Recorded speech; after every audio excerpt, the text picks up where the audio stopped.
शब्द है, एक तो सामूहिक और दूसरा हित चिंतन।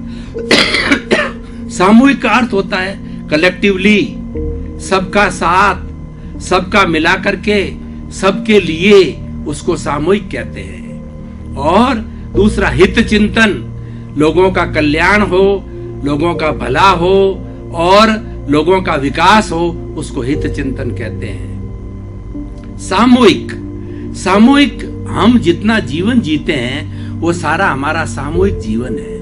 मनुष्य एक सामाजिक प्राणी है, वह समाज के बिना एक मिनट एक सेकंड भी नहीं रह सकता है। उसकी सारी आवश्यकताओं की पूर्ति समाज के द्वारा होता है। रोटी, कपड़ा, मकान, शिक्षा, चिकित्सा, भरण पोषण, उसका जितना भी ये सारा कार्य होता है वो समाज के लोग, अलग अलग लाइन के लोग हैं, उस कार्य को करते हैं। उस कार्य में से वह इस कार्य को प्राप्त करता है अपने लिए।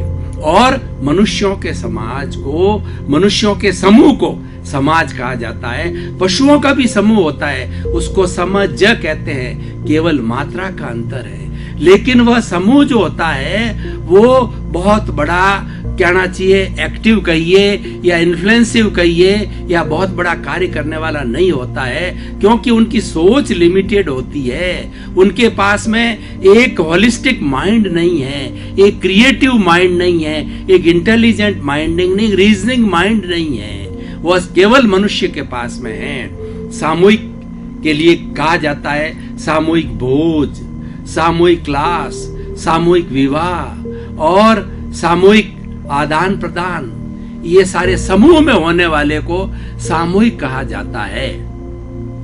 जब हम समाज में जीते हैं तो वह भी सारा कार्य हमारा सामूहिक कार्य होता है। तो अब यहाँ हित चिंतन की बात आती है कि हमारी सोच कैसी है, हम दूसरों के प्रति क्या सोचते हैं, दूसरों के प्रति हमारा क्या नजरिया है, दूसरों के प्रति हमारे दिल में क्या सम्मान है, दूसरों को हम कितनी इज्जत देते हैं, वो सारा हित चिंतन में आता है। अगर हम दूसरों को इज्जत देते हैं और दूसरों के दुख दर्द को हम समझते हैं तो हमेशा एक सामूहिक हित चिंतन की बात करेंगे। हम ऐसा सोचेंगे कि जिसमें किसी को कोई भी, किसी का अहित ना हो, किसी को दुख ना हो, किसी को कष्ट ना हो। इसीलिए हमेशा चिंतन किया जाए वो सामूहिक हित चिंतन का किया जाए। व्यक्तिगत रूप से करे, व्यक्तिगत कोई बहुत बड़ी पोस्ट के ऊपर है, बहुत बड़ा नेता है या बहुत बड़ा जो है वो किसी जो है इंस्टीट्यूशन का मालिक है, तो उसका चिंतन करना मायना रखता है।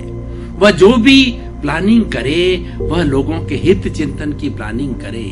इसी तरीके से सरकार को लीजिए, सरकार के जो प्रधानमंत्री होते हैं, मंत्री होते हैं, एमएलए होते हैं, एमपी होते हैं, ये जनप्रतिनिधि होते हैं जो कि जनता का प्रतिनिधित्व करते हैं विधानसभा के अंदर और लोकसभा के अंदर।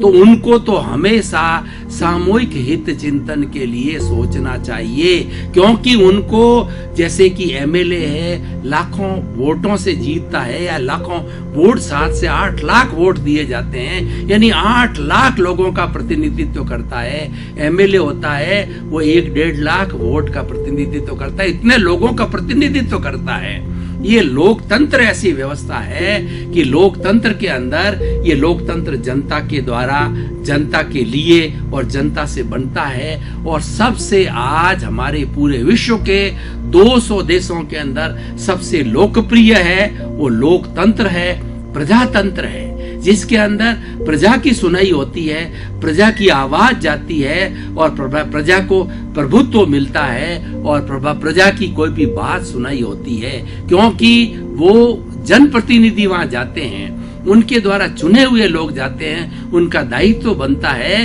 कि वो लोगों की बात को जो अच्छी तरह से रखे या उनके बारे में हित चिंतन करे।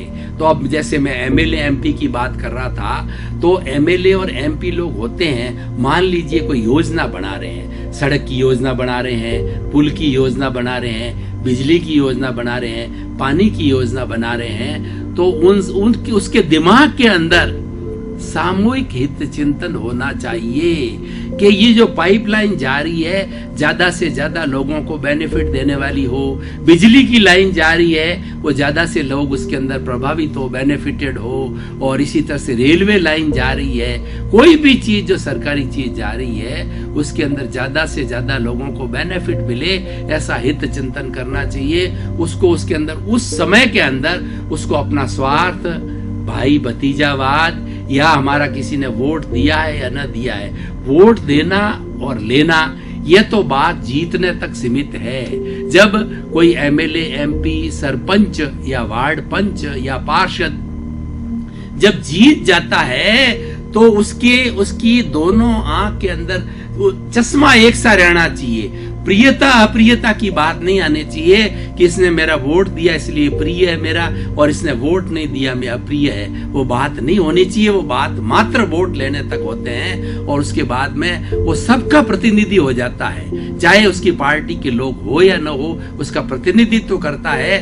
तो उसका ये दायित्व बनता है कि वो सामूहिक हित चिंतन की बात करे, और जब ऐसे लोग सामूहिक हित चिंतन करेंगे तो हमारी सारी जितने भी योजनाएं आज जो बन रही है सरकारी लेवल पर या प्राइवेट लेवल पर बन रही है वो चहुमुखी होगी।